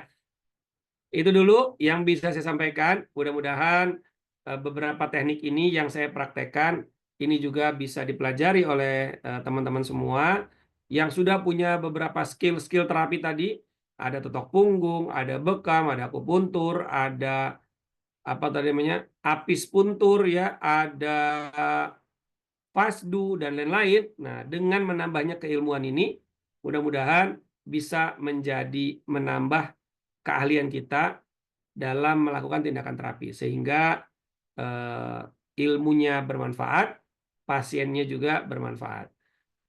Itu saja Sinse dari saya yang bisa saya sampaikan.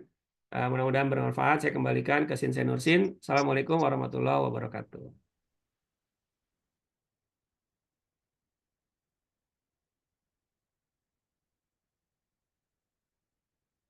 Suaranya nggak keluar, Sinse.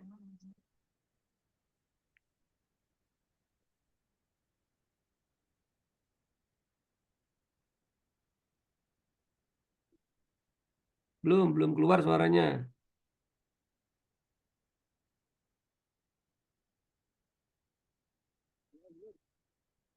Belum keluar.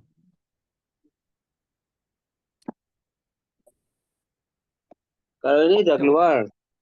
Keluar ini. Ya. Oh iya. Tuh, ini headsetnya bermasalah ini. Baik, jazakumullahu khairan katsiran pada Ustadz Andi Hasbi yang telah menyampaikan materinya ya. Insyaallah ya, itu tadi pengenalan ya. Ternyata terapi khusus untuk stroke itu pengkombinasiannya banyak sekali ya, banyak sekali. Kemudian tentunya kasus-kasus yang lain ketika teknik satu dengan yang lainnya dikombinasi juga sangat bagus sekali. Hanya saja yang perlu diperhatikan itu harus dipahami ya, ilmu satu dengan yang lainnya ya. Terutama kontradiksi itu yang harus diperhatikan supaya tidak terjadi malpraktek gitu. Baik, berikutnya dari materi-materi tadi yang telah disampaikan, tentunya ada pelatihannya ya dari masing-masing daerah ya. Dan ini alhamdulillah di HMA ini ada HMALC yang ada di daerah-daerah ya, di daerah-daerah. Nah, ada yang di Palembang, kemudian Bandung, mungkin Lampung juga ya, Jawa, terus di Jawa Tengah, Banyumas, ya. Nanti ada Purbalingga, Kebumen, gitu. Dan insya Allah dibuka juga nanti di luar Jawa ya, di luar Jawa. Nah, jenisnya ya akan saya sampaikan ya, ini yang jadwal terdekat, apa bisa ditayangkan enggak, Tandi? Flyernya ya. Ini sebelum ini ya, tanya jawab terkait dengan tadi yang disampaikan, sedikit informasi ya.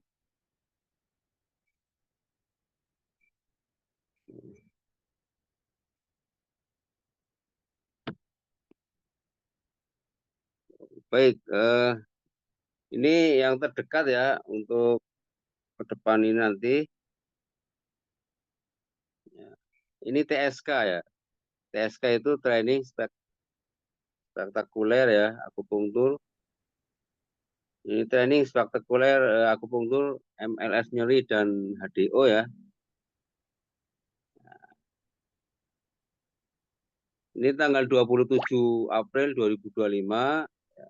Itu insya Allah nanti full pendampingan ya. Nah ini tempatnya di Ki Baktiar ini ya. Ikhwan-ikhwan ya. Ikhwan-ikhwan dari grup Ki Baktiar ya. Insya Allah itu nanti bisa merapat nanti. Kalau butuh untuk kombinasi ini apa? Kombinasi terapi ya.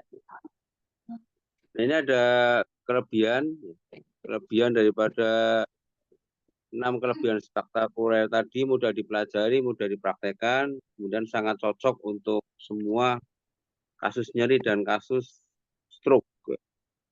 Kurang dari 5 menit langsung terasa hasilnya di tempat, terapinya cukup hanya dengan 1 jarum. terapi yang menghasilkan ya, insya Allah. Nah ini bisa mendaftar nanti boleh HMALC di daerah chat ke nomornya ya, nomor HP-nya barangkali nanti yang lebih dekat merapat ya. Nah ini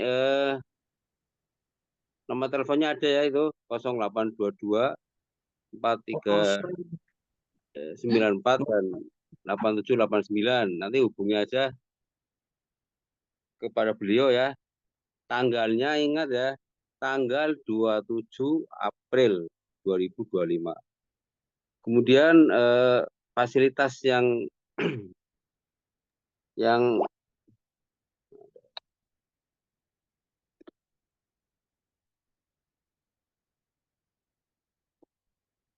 fasilitas yang didapatkan itu keilmuan spesial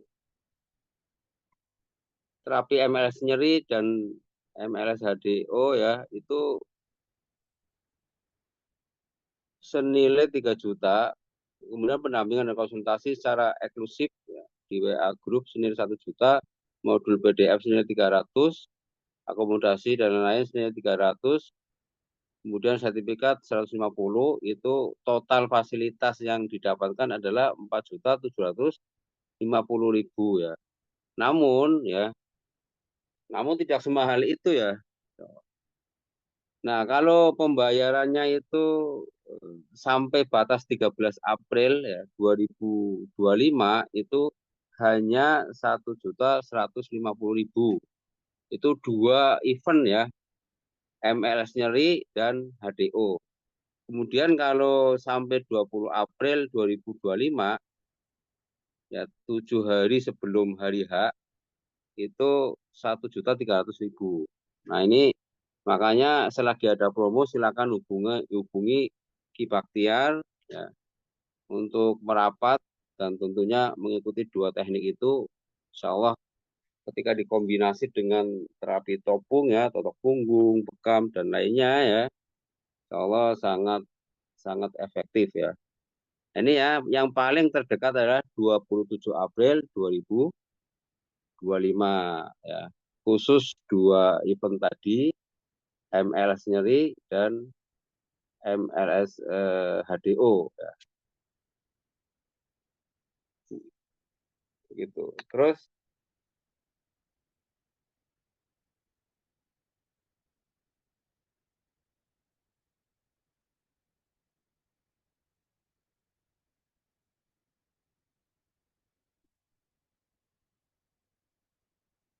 ada lagi Tat? Ini 27 April.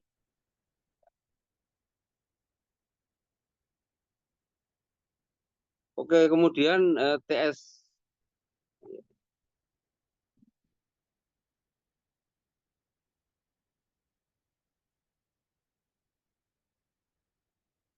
baik, kemudian ya ini saya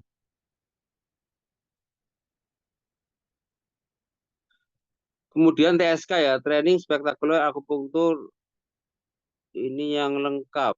Ini apa? Kemudian Ini yang Kebumen. ini Ini yang di Kebumen ya. Kebumen. Oh ya, ya setelah 27 April, nah ini ada yang Mei ya, 24 Mei 2025. Sama ya, programnya sama. Itu tanggal 24 Mei 2025. Tempatnya di Kebumen ini. Ya, tempatnya di Kebumen, fasilitas sama lah ya, fasilitas sama, karena event itu sama ya, antara di Banyumas ya, Wangon Banyumas dengan Kebumen. Nah ini silakan nanti hubungi Pak Andi Praptamulya ya, di nomor HP-nya 0852 9244 6979. Itu di tanggal 24 Mei 2025. Jenis pelatihannya sama. Kemudian, nah ini yang paling lengkap ini ya, paling lengkap ini. Training stroke komprehensif. Ini sudah gabungan dari berbagai macam teknik terapi. Ini sangat lengkap ini. Sangat lengkap. Nah, ini belajar intensif ya selama 5 hari. Ini ada online dan offline. Yang online itu tanggal 15 sampai 17 April 2025. Offline-nya 19 sampai 20 April 2025. Nah, kemudian didampingi selama 6 bulan pendampingan oleh beliau ya, langsung master kita, spesialis stroke, yaitu Ustadz Andi Hasbi. Ini tempatnya di Palembang ya, tempatnya di Palembang. Kemudian materi pembelajaran itu ada 14 keilmuan terlengkap dengan total waktu belajar selama 6 bulan. Ini materinya ya, fisiodiagnosis, alat diagnosis QGC holistik ya, exercise stroke, afasia terapi dan konsultasi, 3 teknik pijat stroke, 3 teknik akupunktur stroke, 2 teknik bekam stroke, kemudian peracikan herbal stroke ya. Ini sangat lengkap dan fasilitasnya juga banyak itu. Jumlahnya senilai sekitar 19.400.000 ya. Tetapi itu bisa dipangkas semua dari keilmuan sebanyak itu ya. Itu cukup berbayar sampai 31 Maret 2025 itu 3 juta. Itu ya. Kemudian 15 April 3,5 juta. Ini kalau bagi suami istri bisa diskon 500.000. Itu ya, dari 3,5 bisa diskon 500.000, berarti 3 jutaan ya kalau suami istri. Nah, ini yang TSK. Kemudian yang Purbalingga ini nanti bisa menghubungi Budian ya, bisa menghubungi Budian Sylvia.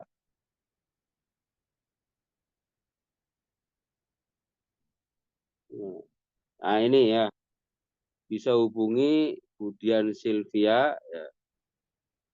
M-nya Margaret ya. Nomornya di 0813 7372 2144. Silakan yang di daerah Palembang dan sekitarnya, Pulau Sumatera, segera merapat dan menghubungi beliau ya untuk pelatihan di HMALC di Palembang ya. Nah, ini yang paling lengkap ini TSK. Baik, ya satu lagi ya, yang di Purbalingga nih.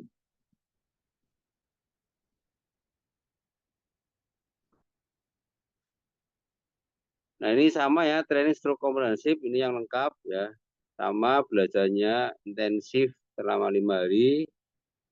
Nah, ini di bulan Mei ya, online 6 sampai 8 Mei 2025, offline 10 sampai 11 Mei 2025.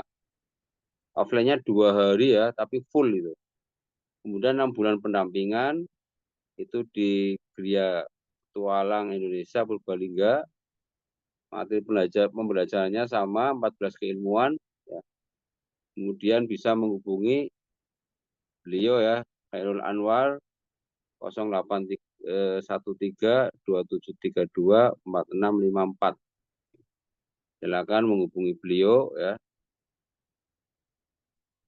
Nah, pembayaran sampai 30 April 2025 itu hanya 3 juta ya. Sampai 5 Mei 2025 3,5 juta. Jika suami istri ikut maka bisa diskon 500.000 ya. Begitu ya yang pelatihan ke depan ini. Barangkali Bapak dan Ibu ada yang berminat, silakan segera ya menghubungi nomor kontak person yang bersangkutan ya.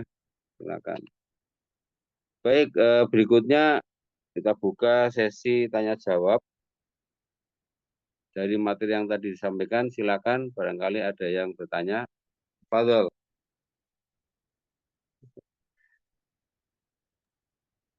Itu ada di kolom chat itu, Sinse, Pak Herianto tadi nanya tuh. Oh, Ah, saya bacain aja ya, Sinse ya. ya, ya. Jadi Pak Herianto tanya kalau untuk pasien stroke yang sudah sampai 3 tahun, apakah masih bisa diterapi? Jawabannya masih bisa, Pak Herianto. Ya, jawabannya bisa. Kemudian kita mesti lihat dulu kondisinya seperti apa. Biasanya sudah mengalami spastik, ya. Kemudian juga eh, apakah dia punya penyakit penyerta seperti diabetes, kolesterol, atau asam urat, gitu ya. Atau penyakit lain, misalnya pengapuran, atau juga penyakit lain, misalnya pernah jatuh, ya, sehingga kemudian tulangnya bergeser dan lain-lain. Nah, itu kita cek dulu di awal, kita cek dulu, kita diagnosis dulu, fisiodiagnosis dulu, baru nanti kita bisa menentukan tindakan terapinya harus apa aja, gitu.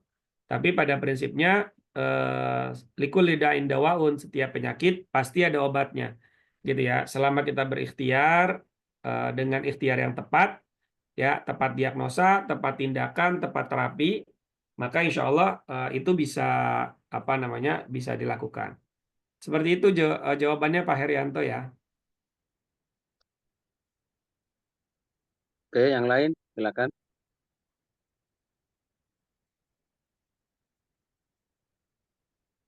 Ada lagi nih di Pak Sutrimo nih, Pak Sutrimo.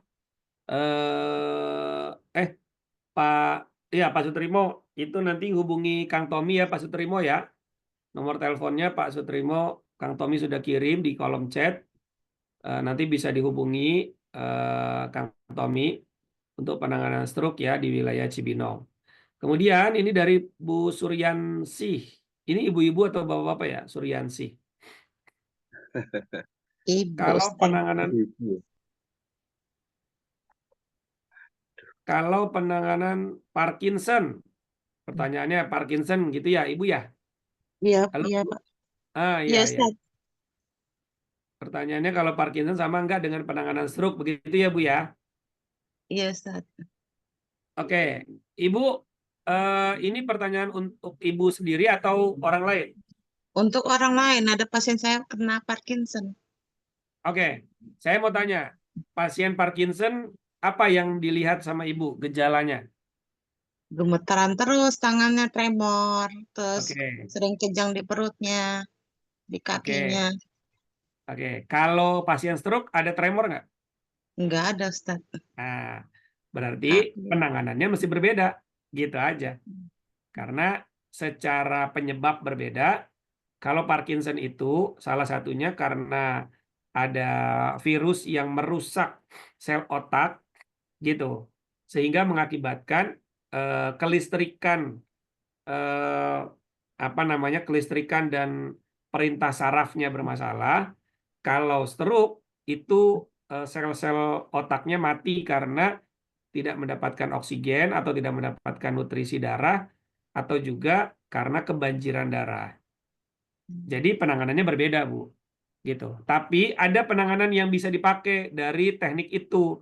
Teknik yang tadi, contoh misal terapi zona kepala, totok kaba Iya, kaki, ya. iya, Kemudian MLS nyeri itu bisa dipakai untuk iya, pasien Parkinson, gitu. iya. Nah, itu bisa, gitu. Ya, jadi keilmuan yang akan teman-teman pelajari di training stroke komprehensif itu sejatinya bisa juga digunakan untuk penyakit atau keluhan-keluhan lain, gitu. Hmm. Bisa, sangat Iya, bisa. Misalnya gangguan nyeri haid, ya, kemudian gangguan jantung, gangguan lain-lain lah ya. Itu juga bisa. Jadi ketika teman-teman belajar TSK, ya, belajar TSK itu TSK-nya apa nggak cuma hanya untuk stroke lah, kira-kira begitu. Ya. Oke. Suara makasih, saya Ustaz. jelas atau pelan ya? Jelas, Ustaz. Oh, jelas. Oke, jelas ya, alhamdulillah. Baik, ini pertanyaan saya dari Insani. Insani ini bapak atau ibu ya? Kalau bapak mungkin. Ya, beliau bertanya terkait perizinan praktek. Nah, kalau izin praktek, teman-teman kan setelah mempelajari berbagai keilmuan terapi, maka kalau untuk izin praktek bagi penyehat, ya itu tetap mengikuti aturan dari Kemenkes, yaitu hanya satu jenis terapi. Misalnya mau apa? Mau bekam, mau pijat, gitu ya. Pijatnya juga kan banyak nih, ada PAP3I, ada AP3I, ada P3AI gitu ya. Ada Mastakaraga juga bisa mengeluarkan rekomendasi gitu ya. Nah, itu teman-teman bisa mengambil itu nanti, ngambil apa namanya, kalau di PBI misalnya, teman-teman berarti mesti ikut training khusus untuk bekam sunnahnya PBI, lalu kemudian ikut ujiannya, setelah dapat KTA baru bisa ngambil rekomendasi, baru bisa ngurus izin. Kalau di pijat, teman-teman bisa ikut pelatihan pijatnya, kemudian dapat kartu anggotanya, lalu kemudian dapat surat rekomendasi, baru melakukan izin. Jadi seperti itu Pak atau Ibu Insani ya, terkait izin praktek. Ya, mudah-mudahan bisa menjawab.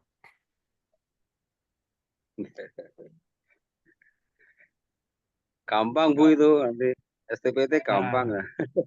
gampang, ada Sinsen Nursin, insya Allah semua bisa dibantu selesai ya. Gitu ya. Oke, ada lagi Pak Sutrimo, mungkin mau ngomong langsung, mau bertanya langsung. Ya, silakan. Menurunkan tensinya tinggi terus, turunnya susah. Padahal pola makan udah diatur, nggak makan gorengan, nggak makan daging, nggak makan telur. Tapi kok tensinya sudah banget turun. Oke, baik.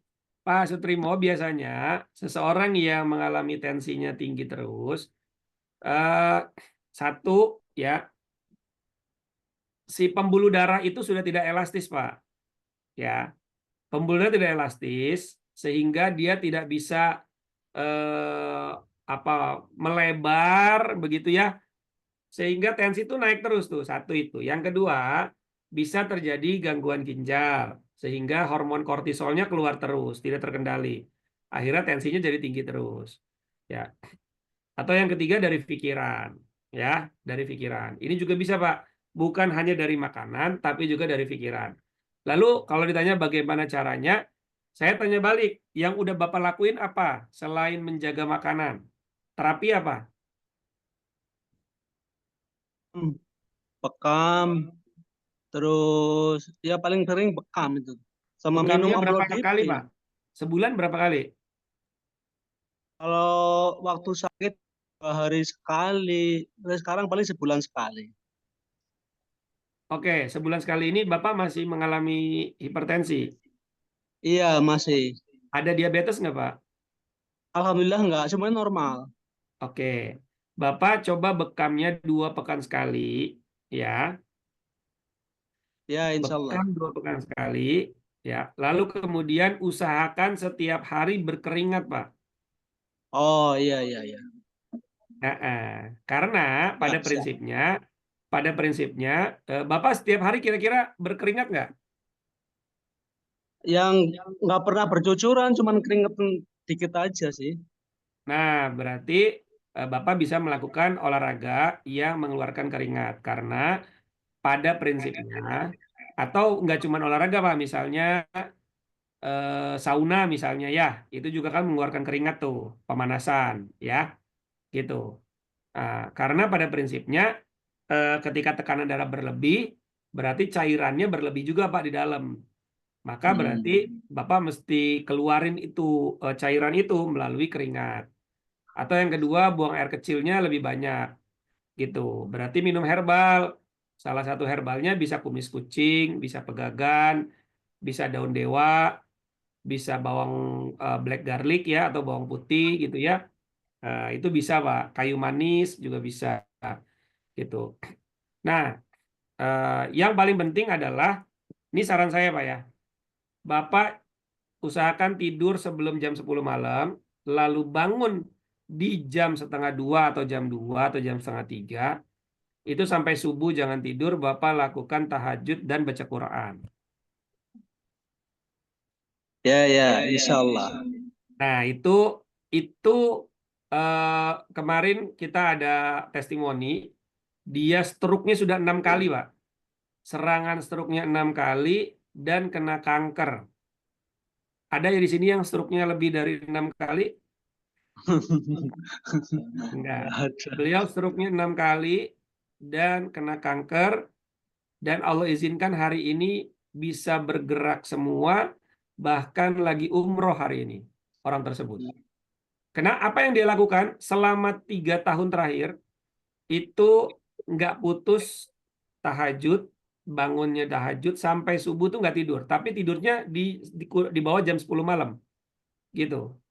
Di bawah jam 10 malam, jadi tidur lebih cepat, bangun lebih awal, dan dilakukan tahajud lanjut baca Quran sampai subuh. Nah, habis subuh nggak tidur lagi, baru kalau apa karena beliau nggak kerja gitu ya, jadi di jam-jam 9 itu baru tidur, jam 9 atau jam 10 baru tidur lagi. Itu dilakukan rutin, Pak. Kenapa begitu? Karena di jam tersebut hormon melatonin keluar, hormon kortisolnya turun, Pak. Gitu. Nah, ketika hormon melatoninnya keluar, sel-sel tubuh terperbaiki, sel-sel yang rusak abnormal itu terperbaiki, termasuk juga sel pembuluh darah. Karena kalau pembuluh darahnya udah selnya berkurang, Pak, otomatis elastisitasnya berkurang. Kalau elastisitasnya berkurang, maka mudah hipertensi. Gitu. Nah, ketika melatoninnya keluar, dia memperbaiki sel-sel yang rusak, akhirnya sel-sel tubuh itu menjadi sehat lagi. Gitu. Ya. Nah, ini bisa dilakukan, Pak Trimo ya. Kalau agak berat, ya udah pagi berjemur juga kan bisa ngeluarin keringat ya, sambil olahraga ringan, beli alat sauna begitu ya. Beli di online tuh banyak tuh, beli alat sauna begitu. Kemudian rutin berbekam 2 pekan sekali, Pak. Gitu. Ya, jazakallah khair. Sama-sama Pak Trimo ya, mudah-mudahan sehat. Cukup Sekali Ustadz. Assalamualaikum Ustadz. mungkin Sinsei pertanyaannya. Assalamualaikum Ustadz. Ya, Nah, Waalaikumsalam. tinggal satu. Oh ya, Silakan. silakan Pak. Izin Pak, saya terlambat masuk. Besok acara webinar Pak ya jam 9 ya. Saya sama dengan Pak Trimo tadi Pak, yang hipertensi. Malah saya tidak bisa donor. Memang usia saya sekarang hampir 55 tahun. Dalam 1 minggu puasa ini sakit kepala ini Pak, macam bergaris di sebelah kanan. Di sebelah kanan bergaris gitu. Saya berbeda dengan Pak Trimo. Pak Trimo itu kan kurang keringat. Kalau saya bercucuran terus keringat. Nah itu, kerja sedikit keringatnya banyak, tidak sesuai dengan pekerjaannya. Jadi dalam 1 minggu ini saya terasa sakit gitu, kepala gitu, tapi tetap puasa. Karena ini barusan makan obat tensi, tadi berbuka juga makan bodrek, masih belum kurang lagi nih sakitnya. Mungkin ada solusi Pak Ustadz, mohon. Assalamualaikum warahmatullahi wabarakatuh. Ya, Waalaikumsalam warahmatullahi wabarakatuh. Pak Hasrin ya, Pak Hasrin ya. Sebelum saya jawab Pak Hasrin, karena tadi menyampaikan bahwa besok ada training, jadi besok itu bukan webinar Pak. Besok itu adalah training MLS nyeri, gitu. Iya, Pak. MLS nyeri online ya. Besok ada training MLS nyeri online. Saya tampilin dulu sekalian Pak ininya. apa namanya, sambil nanti saya jawab ya, Pak Hasrin ya.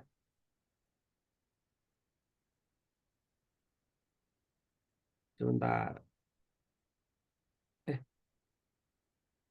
Di mana ini? Oh, ini dia. Nah, ini kejadiannya berbeda nih ya, Pak Hasrin dengan Pak Trimo tadi ya, tapi sama-sama hipertensi. Nah, ini besok pagi teman-teman yang ada keluangan waktu ya, yang ada keluangan waktu rezeki bisa ikut training MLS nyeri. Ini yang paling deket Sinsenusin. Besok pagi via Zoom jam 9 pagi teman-teman belajar satu materi akupuntur MLS nyeri ya. Jam 9 pagi sampai jam 12, 3 jam belajarnya ya. 1 jam teori, 2 jam praktek. Jadi teman-teman belajar 1 jam teori, 2 jam praktek. Biayanya 449.000 ya, 449.000. Silakan nanti hubungi Kang Tommy. Kang Tommy boleh ditulis nomor teleponnya di kolom chat ya. Atau teman-teman yang para marketing yang mengajak orang-orang untuk hadir malam hari ini boleh ditulis nomor teleponnya di kolom chat untuk segera daftar karena besok kita akan belajar tentang teknik akupuntur MLS nyeri ya. Gitu. Harganya 449.000. Tapi kalau lewat teman-teman marketing itu dapat promo lagi, dapat promo diskon lagi ya. Harganya berapa? Nanti tanya ke mereka. Silakan ditulis di kolom chat nomor teleponnya. Oke. Saya mau kasih jawaban dulu ya bahwa hipertensi itu banyak indikator penyebabnya, Pak. Ya. Banyak banget indikator penyebabnya. Salah satunya juga ada kekentalan darah. Kekentalan darah juga bisa. Ini kalau kita bicara tentang dari sudut pandang medis ya. Gitu. Kekentalan darah itu juga bisa menyebabkan hipertensi atau yang tadi saya bilang, tidak elastisnya pembuluh darah. Ya. Gitu. Atau keluarnya hormon kortisol yang berlebih, tidak beraturan. Ya, hormonnya keluar terus-terusan. Itu juga bisa menyebabkan hipertensi. Lalu tentu akhirnya otot-ototnya ketarik, Pak. Otot-otot kepala.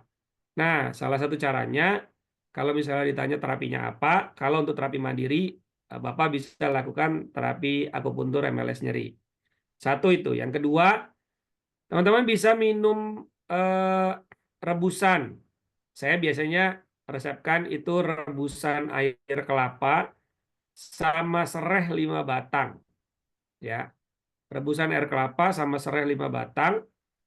Jadi tidak pakai ininya ya batoknya, tapi airnya aja langsung direbus sama sereh 5 batang, lalu diminum setiap hari gitu. Nah, kemudian bisa juga ya terapi bekam tentunya ya.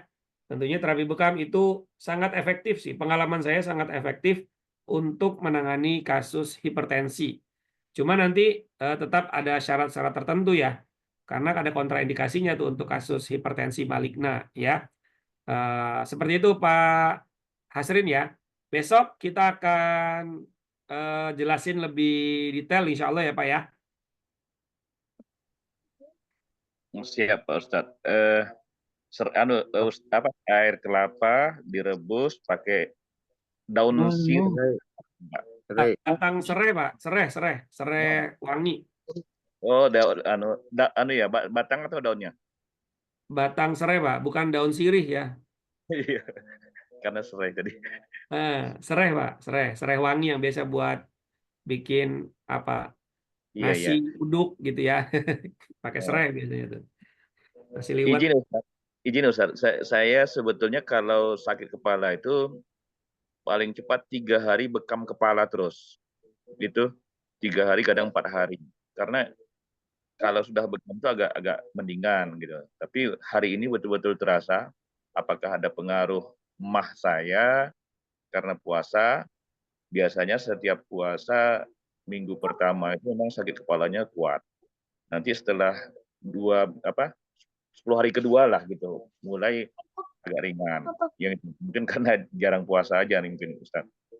Oke, siap. Ini saya jawab lagi nih. Jadi gini, teman-teman, obatnya sakit mah itu adalah puasa. Justru obat sakit mah adalah berpuasa. Maka kalau seandainya kita berpuasa jadi sakit mah, itu berarti ada yang salah tuh.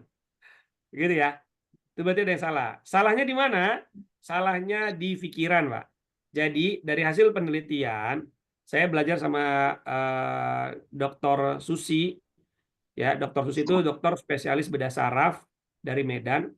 Beliau menyampaikan bahwa ternyata di lambung kita, lambung itu adalah otak kedua, Pak. Lambung itu adalah otak kedua. Dia punya koneksi langsung kepada otak. Gitu. Yang bisa memerintahkan otak dan anggota tubuh kita. Makanya ada penyakit yang namanya GBS, Guillain-Barré syndrome. Guillain-Barré syndrome itu atau GBS itu adalah penyakit yang berawal dari masalah lambung, lalu menyebabkan seluruh anggota tubuhnya shutdown atau nggak bisa bergerak, gitu. Yang bisa cuma kedip-kedip aja mata, sama jantung, sama paru-paru, tangan nggak bergerak, mulut nggak bisa bergerak, ya, dan lain-lain. Nah, ternyata dari hasil penelitian terbaru, lambung kita, perut kita ya, lambung kita itu ternyata dia disebut sebagai otak kedua kita.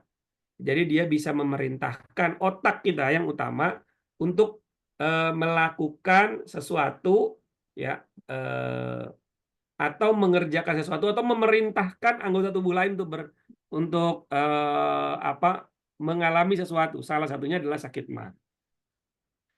Maka mindset-nya mesti diubah dulu, Pak. Gitu. Ya. Ketika kita sudah memahami bahwa puasa ini adalah obat bagi lambung saya, maka dia akan jadi obat.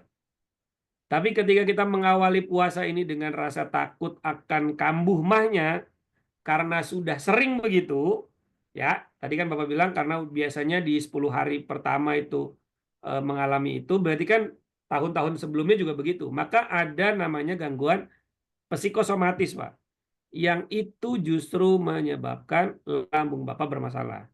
Jadi bukan puasanya yang bikin sakit mahnya timbul. Nanti lebih jelasnya kita bahas besok deh, Pak, ya. Atau konsultasi langsung dengan saya bisa. Gitu ya, Pak ya. Oke, siap. Jazakallah khair. Sama-sama. Nah, ini juga saya mau kasih satu cerita sedikit aja, Sinse ya. Jadi 2 hari atau 3 hari yang lalu itu anak saya yang usia 5 tahun, tahun ini 6 tahun, itu mengalami muntah-muntah. Usia mau 6 tahun, dari habis subuh itu muntah-muntah terus. 1 hari itu bisa 7 kali muntah, bayangkan. Masuk makanan sebentar, muntah. Masuk sebentar, muntah. Masuk sebentar, muntah. Menurut teman-teman, ketika kita punya anak usia segitu, lalu kemudian muntah-muntah, apa yang kita lakukan? Pasti panik, kepikiran bawa rumah sakit, dan lain sebagainya. Tapi yang saya lakukan apa? Saya pegang perutnya, lalu saya bacakan ayat-ayat ruqyah, saya bacakan doa-doa ruqyah, lalu saya kasih madu kidos. Madu kidos itu madu formulasi saya ke anak saya. Nggak lama, 15 menit, keluar lagi, muntah lagi. Lalu saya kasih lagi madu kidos lagi 2 kali. Sekitar setengah jam atau 1 jam, keluar lagi, muntah lagi. Lalu saya kasih madu good relief, madu lambung. Ya, ini juga formulasi saya. Saya kasih madu lambung dan saya meyakini, saya bilang gini, ada kisahnya Rasulullah itu, salah seorang sahabat datang kepada Rasulullah mengadukan perutnya sakit. Lalu dikasih madu sama Rasulullah. Diminum, dia bilang lagi, perut saya masih sakit. Dikasih lagi madu, suruh kasih lagi madu. Habis itu dia masih bilang lagi, perut saya sakit. Lalu dia bilang, perutmu telah berdusta. Semenjak itu dia nggak sakit lagi tuh lambungnya. Maka saya bilang sama Allah ketika saya mau ngasih madu itu ke anak saya bilang, ya Allah, saya meyakini di madu ini ada syifa. Di madu ini ada obat penyembuh buat anak saya. Izinkan sembuh ya Allah. Saya kasih itu. 1 hari itu saya kasih cuma berapa kali? 3 kali kalau nggak salah. Sampai besok paginya, alhamdulillah qadarullahnya ya. Bismillah, nggak demam, nggak panas, nggak dingin, nggak gemeteran. tidurnya nyenyak, sampai paginya besoknya udah nggak ada. Sudah selesai. Makannya lahap, dan hari ini udah bisa aktivitas. Bayangkan sehari 7 kali muntah-muntah. Ya, saya hanya kasih madu aja. Madu, terus saya campur ada probiotik beberapa tetes lah. Tapi itu di sore-sore gitu, sampai malam. Jadi kalau kita bicara tentang lambung itu dia bisa merasakan, Pak. Dia bisa merasakan, dan bahkan doa-doa itu bisa terasa gitu. Termasuk puasa. Saya meyakini sekali puasa itu adalah obat bagi lambung. Justru bukan karena puasa lambungnya bermasalah. Kalau karena puasa lambungnya bermasalah, berarti ada yang masalah di lambungnya. Bukan karena berpuasanya. Nah, nanti kita akan bahas lebih lanjut lah tentang itu ya. Begitu aja, Sinse. Dan teman-teman, mudah-mudahan dipuaskan ya. Ini udah 10:30 ini. Gitu ya. Baik, terima kasih banyak Ustaz Adi yang telah menyampaikan keilmuannya, mudah-mudahan bermanfaat. Insya Allah sudah tidak ada pertanyaan ya. Oke, waktu yang membatasi kita ini sudah 10:30 lebih, luar biasa ya, antusiasnya. Begitu nggih. Mari kita tutup dengan bacaan hamdalah dan doa kafir majelis. Alhamdulillah.